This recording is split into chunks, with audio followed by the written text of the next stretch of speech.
And welcome back to the show. Founded in the year 2003, Day One has partnered with you to end dating abuse and domestic violence through community education, supportive services, legal advocacy, as well as leadership development. They've educated more than 100,000 young people on how to identify and maintain healthy relationships, obtain legal protection when necessary, and assist others that are experiencing abuse. Joining us now and sharing us some more details, we've got the senior case manager at Day One, Megan De Leon, and we thank you, Megan, for being with us. Thank you for having me. I think it's important that when we talk about our young people, that this particular issue is addressed at an early age. And I know that you spend a lot of time in your organization, spend time really crafting information and bringing awareness to young people when it comes to the whole issue of dating, because as you become an adult, you kind of like replicate who you are as a young person. So you're really impacting them at an early age. Absolutely, yes. I think that it's super important to educate youth as early as possible on the issue of healthy relationships. And that can look very simple. It can look like having a conversation around boundary setting. It can look like having a conversation around how to communicate your feelings and emotions. And to talk about more of the work that we do at Day One, it can also look like receiving a workshop from one of our community educators, which can range from topics such as how to help a friend who's in an abusive situation, or how to have conversations around like sexuality and gender identity. So I do agree with your point regarding that it is necessary and crucial to begin talking to young people as early as, I would even say, elementary ages to discuss more how to promote healthy relationships and so on. So when we talk about promoting healthy relationships, what does that look like? How do we go about instilling in our young people what it is they need to know for a healthy relationship? What would you say constitutes that kind of healthy relationship?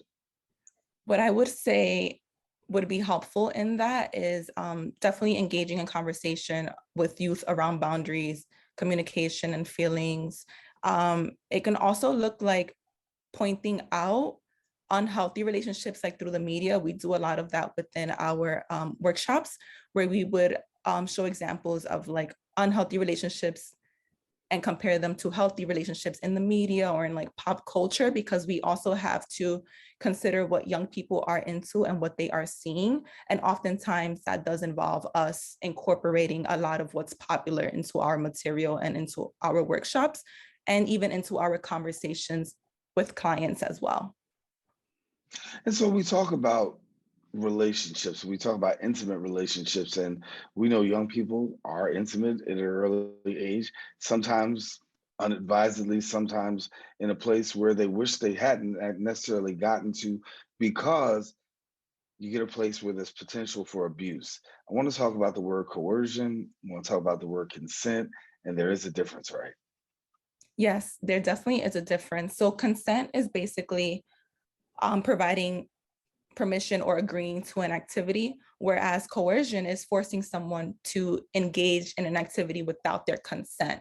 And this can include means such as manipulation, blackmailing, threats, and gaslighting, which are all essentially tactics that abusers use to seek and maintain power and control.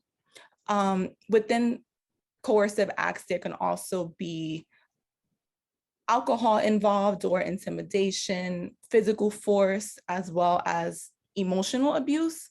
And I think that what's also important to note about our work at Day One is that we emphasize the fact that all forms of abuse are valid, whereas some people may have this notion that physical abuse is the most valid form of abuse, but we do also acknowledge that young people can be like in cyber relationships. So tech abuse is also a form of abuse that should be highlighted and recognized. We also do acknowledge things such as financial abuse, there's psychological abuse, and so on. Yeah. And as we know right now, a lot of people are dealing with this issue of domestic violence in a new kind of way, because the pandemic has raised it to new levels, with a lot of people staying indoors and having to deal with their partners indoors or in close proximity. Talk to us about what you've seen throughout the course of the pandemic and numbers rising.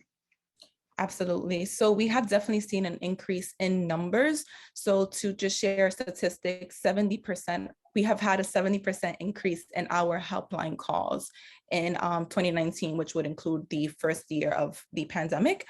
And in addition to that, overall, just having to quarantine with an abusive partner can escalate abuse. If you can imagine being shut out from the outside world, shut out from your support systems, being in quarantine with an abuser essentially does escalate isolation. So a person who's experiencing harm or violence will not be able to reach out to their trusted networks, may not be able to receive remote services because it might not be safe for them to use a device in the home with the person who's also causing them harm.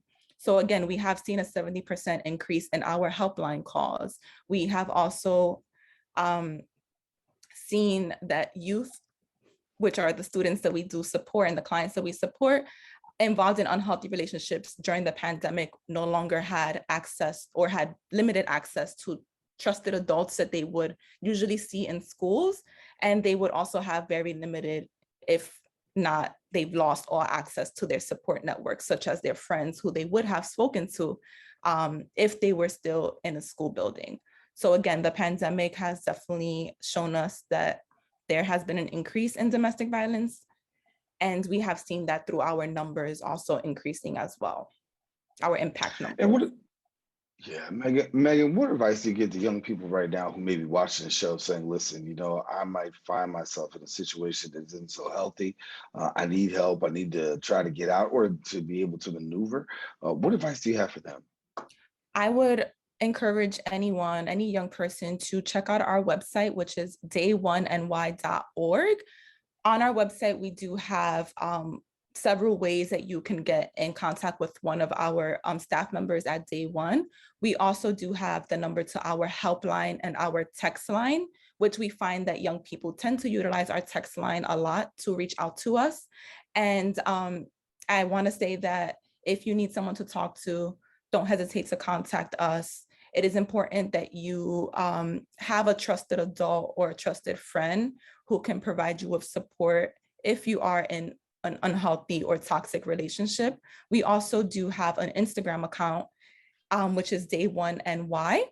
And on that account, you can find more resources on how to get help. And you can also DM us. We find that a lot of our followers DM us seeking support. And through our Instagram, we have also connected with students who would eventually become clients once they're connected with our social services program. How big an issue are we talking about when it comes to youth violence, youth domestic violence? I think sometimes people underestimate how bad it is. I do agree with that. So 1 in 3 teens report experiencing some form of abuse within their dating relationships, which include physical abuse and emotional abuse. Again, it's important to note that Day One is the only organization in New York City that dedicates all of its resources to supporting this specific population. And with that stat alone, that 1 in 3 teens report experiencing some form of abuse, it speaks to the necessity and the severity of the issue of teen dating violence.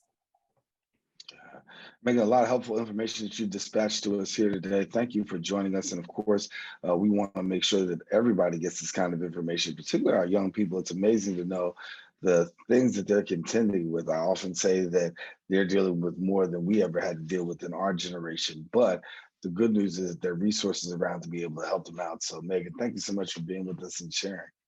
Thank you for having me. All right, Megan De Leon, and she is the senior case manager at Day One. I'm going to take a quick break and we come back and we'll have our last segment right here on Open.